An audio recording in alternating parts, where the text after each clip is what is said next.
ಮಂಗಳೂರು ಮಹಾನಗರ ಪಾಲಿಕೆಗೆ ಲೋಕಾಯುಕ್ತ ಅಧಿಕಾರಿಗಳು ಬುಧವಾರ ಮತ್ತೆ ದಾಳಿ ನಡೆಸಿ ದಾಖಲೆ ಪತ್ರಗಳನ್ನು ಪರಿಶೀಲನೆ ನಡೆಸಿದ್ದಾರೆ.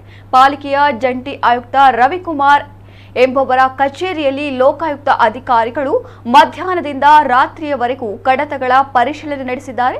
ಜೂನ್ 30ರಂದು ನಿವೃತ್ತರಾಗಲಿರುವ ರವಿಕುಮಾರ್ ಅವರ ವಿರುದ್ಧ ಅಧಿಕಾರ ದುರುಪಯೋಗ ಹಾಗೂ ಅವ್ಯವಹಾರದ ಆರೋಪದ ದೂರುಗಳ ಹಿನ್ನೆಲೆಯಲ್ಲಿ ಈ ಕಾರ್ಯಾಚರಣೆ ನಡೆದಿದೆ. ಜೂನ್ 21 ಮತ್ತು 23ರಂದು ಲೋಕಾಯುಕ್ತ ಅಧಿಕಾರಿಗಳು ಪಾಲಿಕೆಯ ಕಂದಾಯ, ಆರೋಗ್ಯ, ಇಂಜಿನಿಯರಿಂಗ್, ಲೆಕ್ಕಪತ್ರ, ನಗರ ಯೋಜನಾ ವಿಭಾಗ ಮತ್ತು ಆಯುಕ್ತರ ಕಚೇರಿಯಲ್ಲಿ ಕಡತಗಳನ್ನು ಪರಿಶೀಲನೆ ನಡೆಸಿದ್ದರು. ಆಗ ಹಲವಾರು ಲೋಪಗಳಿರುವುದು ಕಂಡುಬಂದಿತ್ತು. ಅಲ್ಲದೆ ಪಾಲಿಕೆಯಲ್ಲಿ ಬ್ರೋಕರ್ ಒಬ್ಬರ ಬಳಿ 5 ಲಕ್ಷ ರೂಪಾಯಿ ನಗದು ಹಣವೂ ಪತ್ತೆಯಾಗಿತ್ತು.